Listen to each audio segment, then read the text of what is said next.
going to have to accept being promoted to panelists. Something will pop up there for you. Well, you're actually in there twice.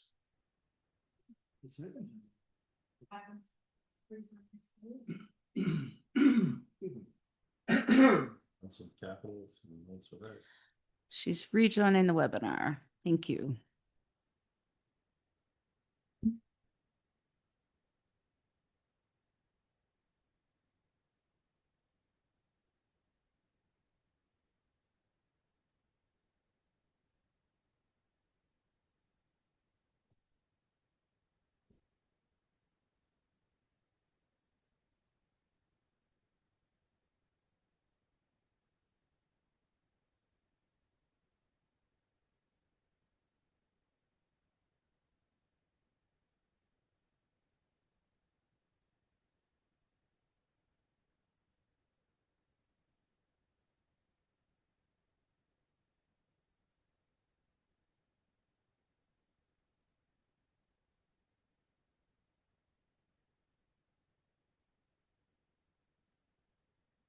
Nice. We're not echoing. Good, good, good.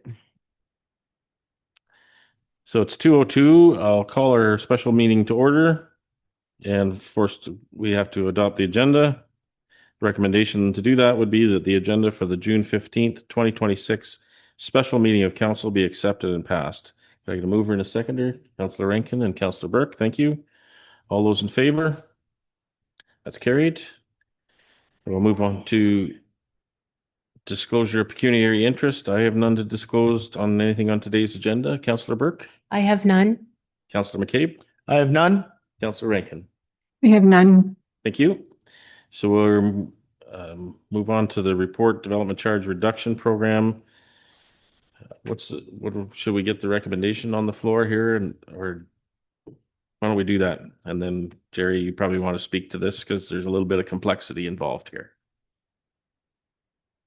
Okay, we have a recommendation here that the Council of the Corporation of the Township of Wellington North receive report finance 2026-006 regarding the development charge reduction program, and the council directs staff to submit an application to the Ontario Development Charges Reduction Program by June 19th, 2026 deadline. And further, that council delegate authority to the Chief Administrative Officer and Director of Finance Treasurer to execute and submit the application and any associated application documents required by the province. And further, that council delegate authority to the Chief Administrative Officer and Director of Finance Treasurer to execute a transfer payment agreement and any related documentation with the province or associated bylaw, provided staff determine that participation in the program is financially beneficial to the township, meaning the township is made whole if there is insufficient time to bring the matter back to council for consideration prior to any provincial deadlines or the inability of council to endorse the agreement in a lame duck situation. And further, the staff report back to council on the outcome of the application process and any executed transfer payment agreement at the earliest opportunity. Moved by Councillor McCabe, seconded by Councillor Burke. Thank you. And with that, I'll turn it over to you, Jerry, to give us the highlights. Can you put your camera on, Jerry? Do you have a camera on your computer? Thanks.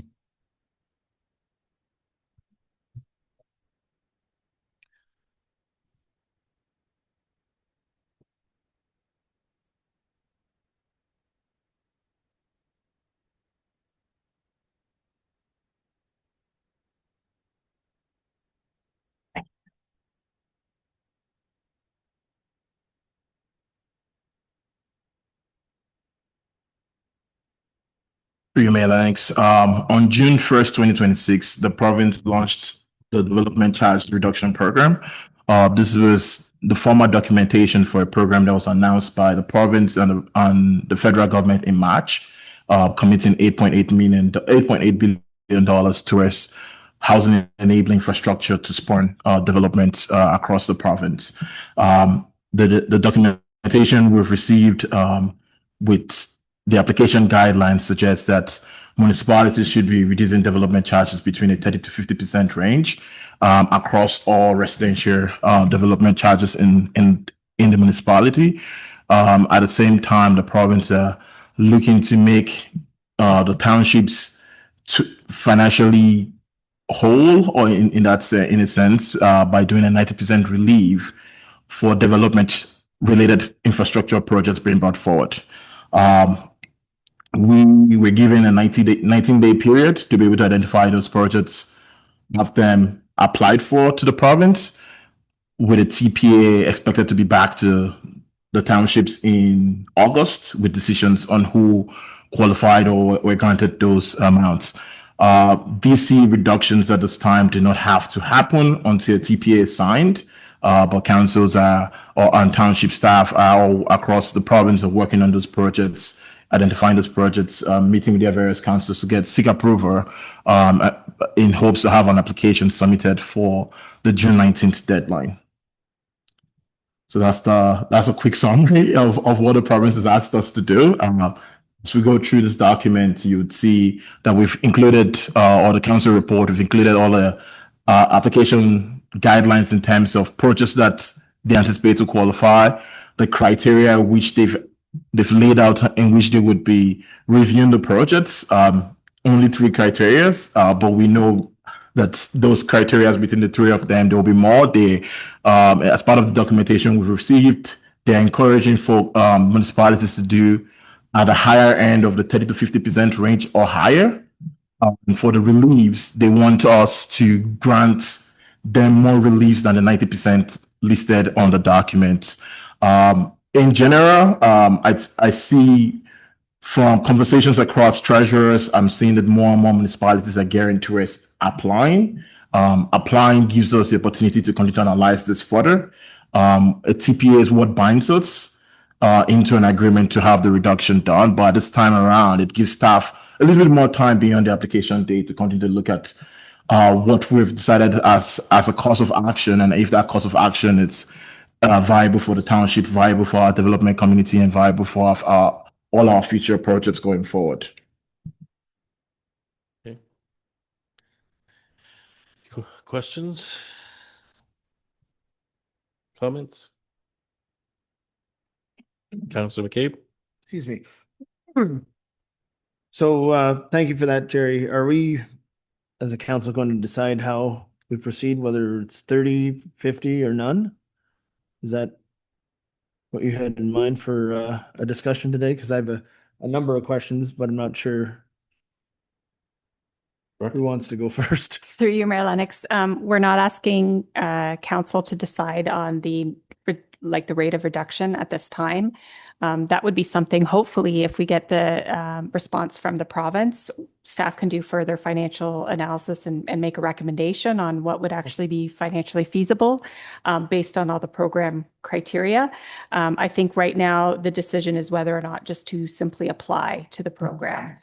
You don't have to state what you would be reducing your DCs at a final level unless, well, Through Mayor Lennox, we're not asking you to determine a specific percentage today, but what we would like, thanks. What we would like is a commitment from council, if we're being asked to apply, to commit to the 30 to 50% range at a minimum in terms of what we use in terms of the application document. Staff will continue to do the financial analysis and ultimately come up with a recommended percentage after the analysis is completed, but would need direction within that 30 to 50%, or a broad direction for 30 to 50% today.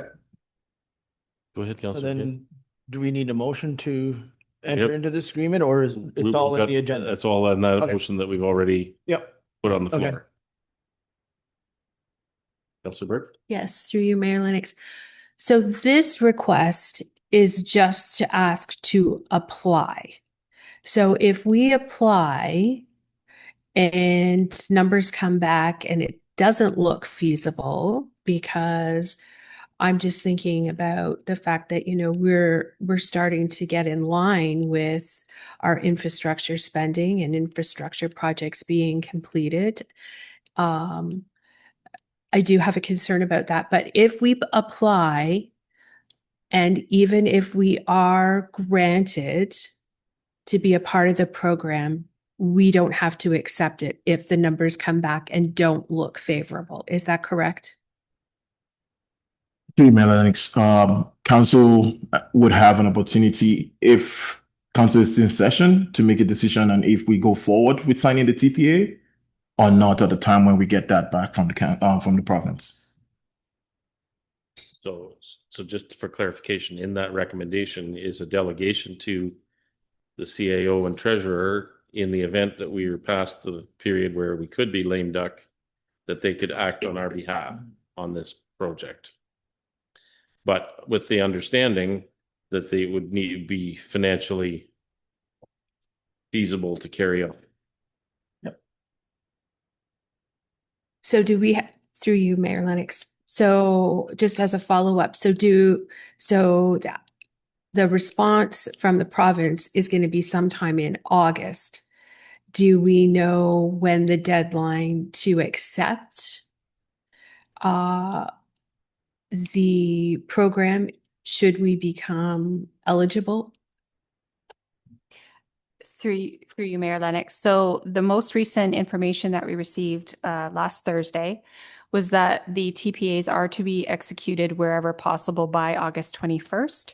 So that would be before the lame duck period, but that would require a special council meeting, which we'd be happy to bring it back. It's just in the event that they don't meet those deadlines, then we've included a recommendation in there that staff be delegated that authority. And that would be based on really the principle that the township be made whole. So we would have to look at the numbers, look at the projects, look at all of the criteria that they've specified and the value of, the building permit, DC revenue, all of those things, and figure out, is there potential for the township to be made whole, and what are the scenarios? In which case, we would say, okay, this is something we could participate in. If not, if the numbers just didn't work, then staff would say no. But hopefully we would get that information before, so council can actually make that determination. Did you have anything further, Councillor Burke? Or would you like me to come back to you? Yeah, come back. I just need to process that a little bit. Okay. Councillor Rankin? Thank you, through you, Mayor Lennox. On page 2 of the presentation that I watched, it said there was going to be more details later for rural areas. So I find it hard to make a decision when we don't know what the details are going to be for our municipality. Through you, Mayor Lennox. Yes, I saw that note as well. We don't know what the definition of rural is or how they'll be defining the program details. They've only given us this one deadline, so this was what we were working towards. But and my understanding is that there's only going to be one intake for this particular program. There may be a subsequent program that we would actually qualify to apply for. We just don't know yet. So that is something to take in mind. There's a lot of uncertainty at the moment. I can maybe add a little bit to that, but probably not a lot more certainty. And that is that I spoke to our local MPP, Matt Ray, on Thursday. And we talked about this program. The province is really scrambling to try to get this out and get it dealt with before councils get to that August 21st deadline. And hence there is a few details that are probably not well fleshed out. There will be a portion of this program allocated to small municipalities, some that may not even have development charges currently. And then there will be another portion of the dollar allocation that will be allocated to smaller rural municipalities. And I'm not sure whether we're too big to fit into that category because it's not well defined. I am led to believe that in order for the federal government to continue to fund this, to help fund this program, that the province needs to get a significant portion of the province's population represented into the program to make it go ahead. So there's an incentive for them to try to get as many people signed up as possible right now. Go ahead. If you get the majority of the municipalities signed up and they want you to have as high a percentage as possible, is there any possibility of the money running out before the 3 years and you will be left without being paid? Through Mayor Lennox, we hope if they do sign a TPA, that they will commit to the dollar amount specified within those TPA arrangements with the municipalities. As part of this program, municipalities would fund any cost overrun. So that indicates to me that the province is committing to the exact dollar amounts that are given to each municipality and nothing more. Across board, yes, at different various levels of municipalities, large, small, everyone is applying for this project, this program at varying amounts, 1.7 billion in some cases. In our case, we're looking at $58 million worth of projects. But similar to any other TPA that we sign with the province usually puts a cap. Funding will be based on milestones. So when we do a certain amount of the projects, would send our invoices through to the province. The province will look at everything, make sure that the costs are eligible, and then send us money back for those portions they consider to be eligible. So with that experience over dealing with the province, we would say to a large extent that everyone should be getting the money they sign at their TPA stage. Things could change over time, but I'm hoping that no one pulls the rug after signing a TPA with lower tier governments. Did you have anything further? Okay. Councilor McCabe? Thank you. And through you, yeah, a little hesitant at times to see if we're going to be actually made whole from the province, but and I don't want our residents or our council to be on the hook for anything. But if this gets us to the next step and it doesn't tie our hands or we're beholden to anything, then I think we have to move forward with this recommendation. But I don't know what everyone else thinks either. So, Councilor Burke? Yeah, so just another question. So we have to outline the percentage that we're prepared to reduce the development charges. When we receive, and if we receive, that we are going to be a part of this program, do they determine at that time what our payout percentage is going to be? Like it says through the whole report, it says near 90%, and that's the maximum. Is there a range from that perspective? Because I mean, we already offer some significant development fee reductions, and I just feel like maybe if we let the province in, then they just keep sort of overstepping their boundaries, if you will.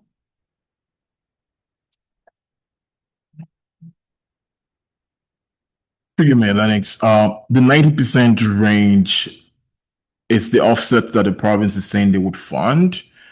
At this time, a varying amount of organizations and municipalities have different interpretations of what that is.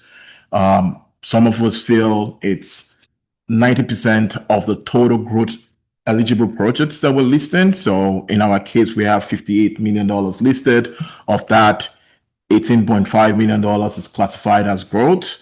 90% of that number would bring us close to about $17 million. Some other organizations who are advising municipalities and municipalities as well interpreted that $18.5 million I mentioned earlier, as long as it's within that 90% buffer, you could apply for 100% of it. So what that would do for us as a township is that we would actually be getting greater than 90, a relief greater than 90%. Our relief will be closer to 70% as against the 90% that the province is stipulating that they want municipalities to be at. So that means we will get about $18 million. From some of the financial modeling we've done so far, it suggests that some of the activities that we're hoping to see from housing within the next 3 years will probably be losing between $10 to $20 million in DC revenue. That's a 30% to 60%. So if we fall within any of the lower range of that, let's say 40% or $13.5 million, we might be made whole in the sense that we're getting more in terms of projects. project dollar value back to the province than we probably would have brought in through DCs. But I'll put some caveats here. Going forward with this project means we're committing to this project for our capital plan within the next 9 years. So that means that before we talk about any other priority projects, we have to kind of fund this project to be able to get the money off the province that we've committed to today. So that will be the only caveat there. But there's a financial scenario in which we get back all that we anticipate to lose and probably a little bit more in terms of our project dollars. Just have one more follow-up question at the moment. So in that 3-year period, as part of the staff report, because I can see if we are accepted in this program, that many of these projects will accelerate. So as part of the staff report, I'd also like to see costs on additional staffing, because I see that being something that will probably have to be looked at. And I think that that's an important part of that decision as well, because if we only need staffing for 3 to 5 years, I mean, what will that look like? Would it be a contract thing? Would it be full-time? And what would those costs associated be with the additional workload? Councilor McCabe? Go Thank ahead. you. And through you, Mayor Lennox. So say we go ahead with this, can we start at 30% and then if it's working and we're getting our money back from the province and the feds, can we switch to 50% or are we stuck at, like, if we agree at 30%, is that 30% stick for the whole duration of this program? Or can we switch it out? Mayor Lennox asking us to agreeing to a percentage at this time. So, yeah. For you though, I think they would always be fine with us introducing more exemptions rather than less. So it's probably, we would look at the modeling based on a 30% reduction as a baseline. If we could do more, that might be an option based on what we would be getting back. I don't think the province would be against us giving additional exemptions or reductions, but we certainly couldn't go below the 30% threshold. Right. Okay. Councilor Rankin? Thank you. I'm just curious, what would the consequences be if we did not apply at all?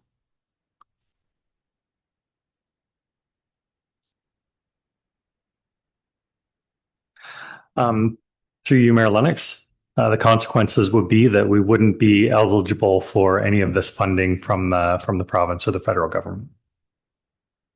There could be some unintended consequences if our neighboring municipalities participate and we don't. It won't be financially beneficial to develop in Wellington North.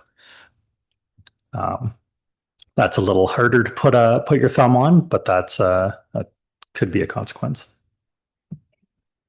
Anything further? Okay, so I got a couple of things that I'd like to unpack, and part of it, Jerry, I noticed in AMO sent out in their guidance that I guess came from the province, that 10% contribution from the township, the existing community contribution of a project can count towards that 10%. So that would mean, if I'm interpreting what you're saying and what I'm reading properly, maximum of any given project that the province would fund in combination with the feds would be 90% of the project. Correct. But if there's already a community share in that project, such as a water tower or something where it's serving the existing community, that they could maybe fund 100% of the DC contribution to that project. True, Mayor Lennox. What AMO sent out today was explaining that if, for example, we had a purely growth-related project, 100% of the benefits were towards growth, the province would fund 90% of that project. So $100 million project, they will fund 90 million. If you in your background study firm, which in our case was done in 2022, you had 50% of that project marked as benefit to growth, benefit to existing. The province is willing to fund 50 million of that, and then the other 50 million would be on the township to fund. But where the interpretation today differs from some of the interpretations we've had in previous weeks before this report was written, was that 50 million that was benefiting existing, we would have to discount it by an additional 10%. So that's where on our table, in the attachment we have the $18.5 million, Additional. which will be estimated growth. And then you also have the 16.67 million, which removes the additional 10%. So if we're going by what AMO is saying, we can apply for a maximum of about 18.5 million based on what we've modeled to date. Which would then be 100% replacement of the DC revenue lost. Correct.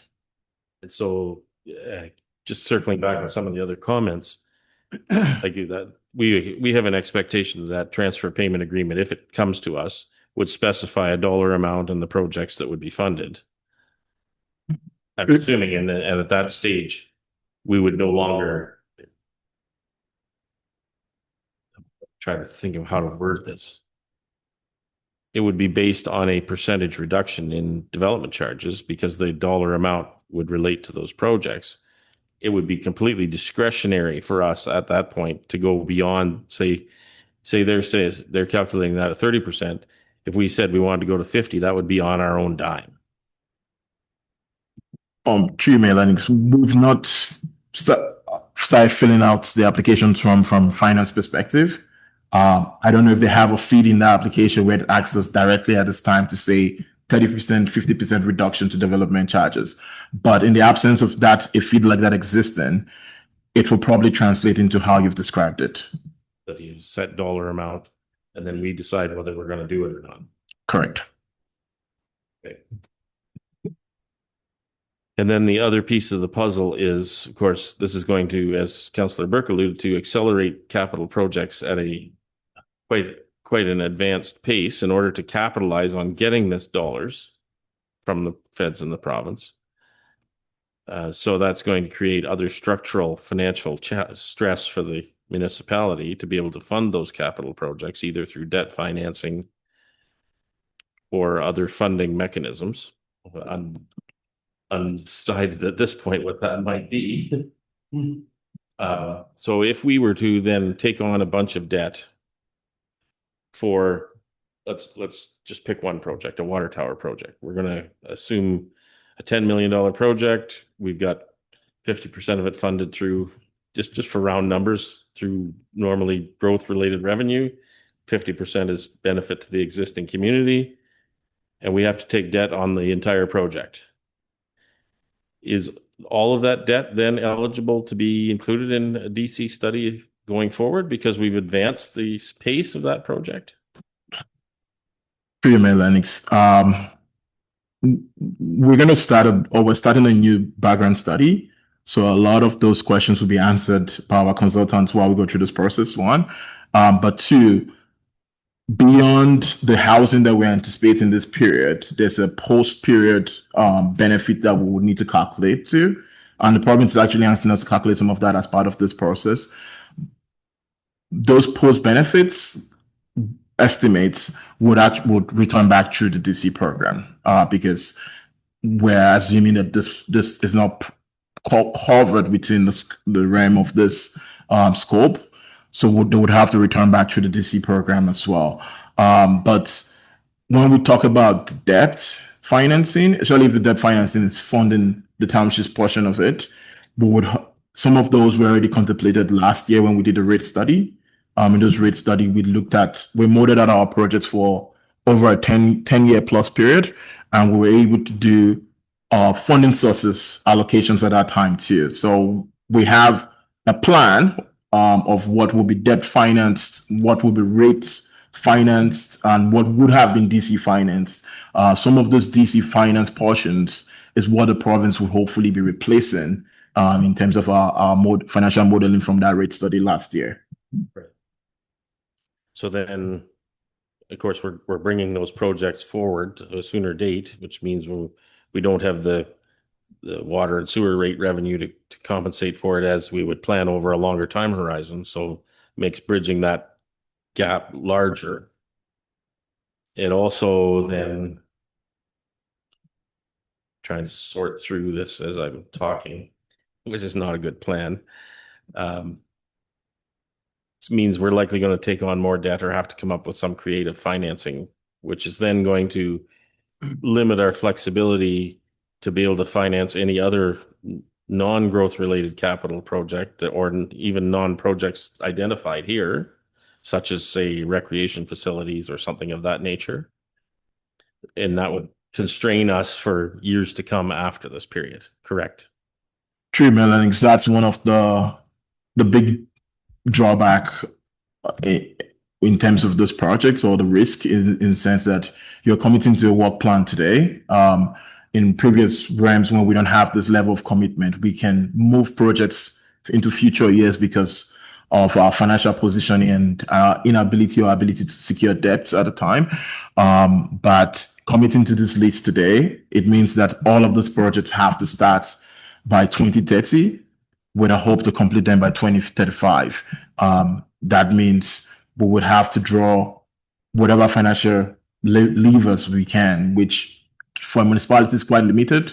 It's debt financing, rates, grants, hopeful interest rate from investments, or your tax levy. So those will be the mechanisms that we'll use to bridge that gap within that time period. Okay. And one more. The project that's conspicuously absent from this list is the Arthur Wastewater Treatment Plant, which we believe we have funded already. But my understanding is the province has not returned the transfer payment agreement on that project. So, one thing that jumps to mind is, should we be including this in this application at this stage? Because we do not have it funded until that TPA is in our hands. Or do we say clearly that we're not going to sign a new transfer payment agreement until you execute the one that's already pending?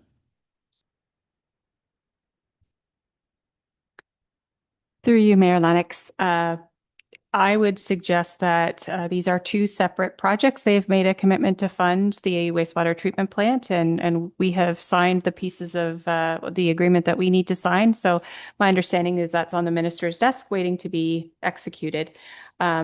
But I would be very hesitant, like I'm hoping that that should be done before we get a response on this program. If we don't, that would be additional cause for inquiry and concern and some extra caution on staff and council's part.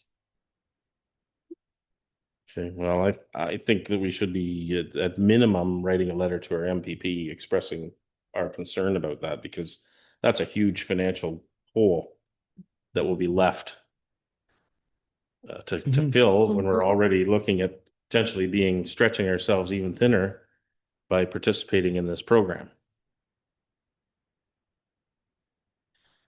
Any other questions, comments? Councilor Rankin?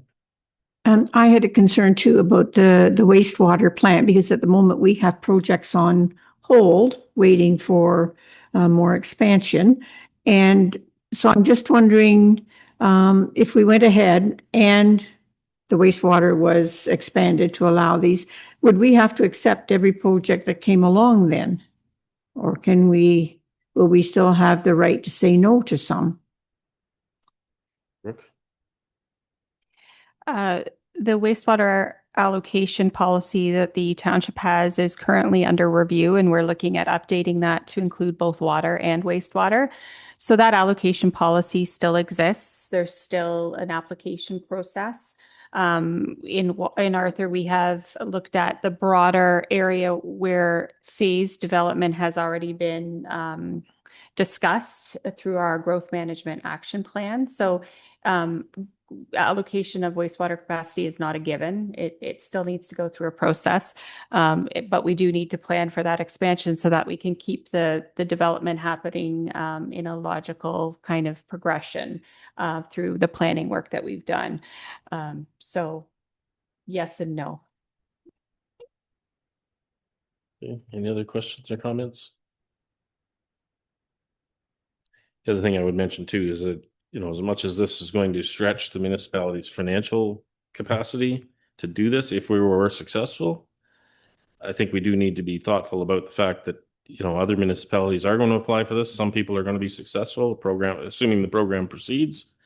And we don't want to put our businesses, investors at a competitive disadvantage. I mean, we do need to be maintaining the revenue to build the infrastructure, but I don't think we want to put our community partnerships at risk because we're not being competitive as well. So this is never a simple solution.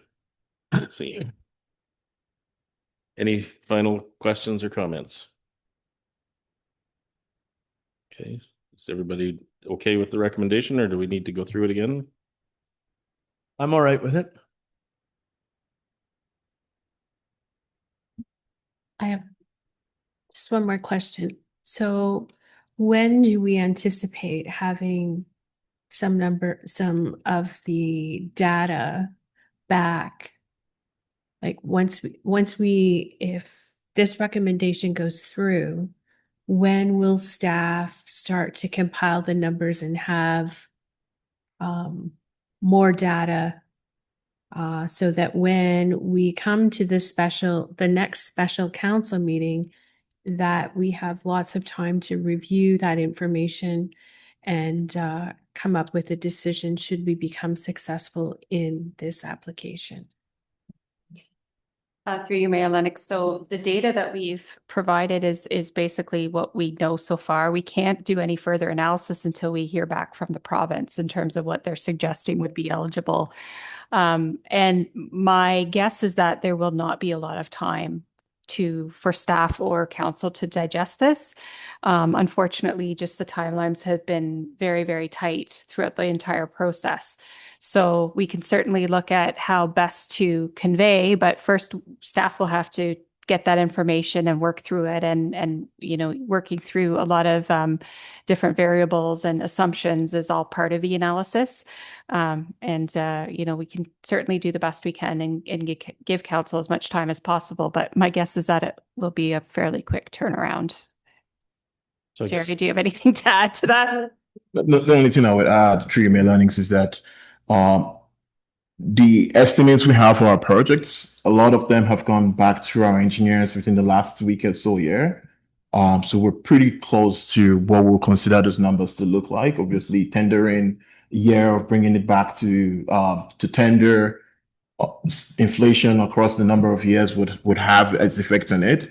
But within the 30 to 50% range, our modeling, which you have an attachment to it, suggests that at $18.5 million worth of projects, we will reducing DC at 50% at $16.8 million. So that's a $2 million headroom compared to the revenue we're anticipating to get back from the province. So that's the best modeling we can do at this time. When we get a TPA back, we'll be looking to see if the province makes any changes to what we've modeled versus what they've approved. If those changes are alarming, obviously we would have to come back and have a broader conversation if we want to sign the TPA as returned, or if we want to make further consultations with the province on how we can address those shortfalls. I would maybe recommend too that, we don't normally schedule special council meetings far in advance, but we probably should schedule one prior to the deadline on this at this point, whether the TPA comes back regardless, so that council has a chance to weigh in before we get into lame duck status, if that should happen. So I would suggest from staff's perspective is maybe we try to schedule a special meeting longer in advance, regardless of the outcome from the province. Councillor Rankin. Thank you. Through you, Mayor Lennox. I don't know the way this is being rushed through. I just feel it's forced and I don't like being forced. Yeah, and one of the comments that I got from our local MPP was that if we needed more time to sort through the details, that we would be granted that time, but the deadline they have in mind is that August 21st deadline from the provincial perspective, and that's why this has been rolled out so quickly. And there's still details coming out. We talked earlier about the AMO guidance on, and that's coming from the provincial ministry. So there's lots more, I think, that's going to be sorted out through this. Through you, Mayor Lennox, I would suggest though that we don't have, there's not a lot of advantage to be gained by leaving this decision too long. It's No. more between the next decision. Like we sort of know everything we know at this point, and the numbers, as Jerry mentioned, have been pretty thoroughly reviewed by our engineers and staff. So this is kind of as good as it gets right now. So we either make the application, additional time at this point isn't going to help us. Well, and I think we're going to have to get a sense for how this is going to roll out across the province. If you think about our situation, we're a relatively small municipality. If we're going to advance major capital works, let's take 2 water towers as an example. Is there going to be contractors available to do it in that 3-year time frame? That's right. And at what cost? Because the competition for their services will be intense. This is another piece of the policy that I don't think the province has anticipated. And so then if we're on 100% on the hook for any cost overrun and we can't find a contractor to competitively do a project, we're kind of in a box. So either we do it and pay a premium, or we wait and take our chances, which is not a very palatable thing. So that's certainly something I will be communicating back through the channels as well. I mean, we want to stimulate the economy, and I agree this is stimulatory of our construction sector, but do we have qualified contractors to do the kind of work that may be demanded by municipalities who are facing the same scenario we are? Councillor Rankin.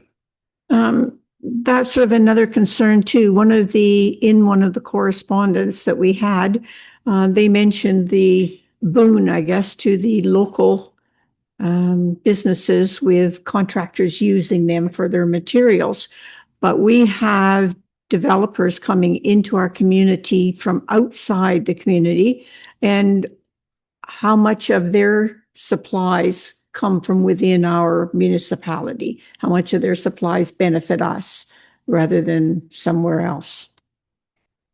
Yeah, I don't think we have any way to evaluate that. I mean, by the same token, contractors that are here can get supplies from outside of our community too. So I'm not sure how anyone could ever measure that. Councillor McCabe. I was just going to say, yeah, they're going to go with the cheapest material, not the cheapest material, but the best price of material that they can get. And whether that's in Wellington North or our neighbors or further out from there, I think, like you said, any developer is going to do that regardless. Yep. Any final thoughts, Councillor Burke? So I'm okay to move forward with this first step to show support for, the shareholders in the community, but I also have some concerns with potential overruns and how that's going to affect our ratepayers, because I've always believed that development should pay for development. Okay. Anything final? All those in favor? That's carried. Thank you. We've got correspondence for council's consideration. We have a recommendation that all items listed under correspondence for council consideration on the June 15th, 2026 council agenda be received. Moved by Councillor McCabe, seconded by Councillor Rankin. Any questions or comments on any of those? All those in favor? That's carried. Thank you. We'll move on to our confirming bylaw, and that is that bylaw number 48-2026 being a bylaw to confirm the proceedings of the Council of the Corporation of the Township of Wellington North at its special meeting of council held on June 15th, 2026 be read and passed. Moved by Councillor Burke, seconded by Councillor McCabe. All those in favor? It's carried. Thank you. And I guess that brings us to adjournment. So a recommendation that the special meeting of council of June 15th, 2026 be adjourned at 2:45 p.m. Moved by Councillor Rankin, seconded by Councillor McCabe. All those in favor? That's carried. Thank you, everyone.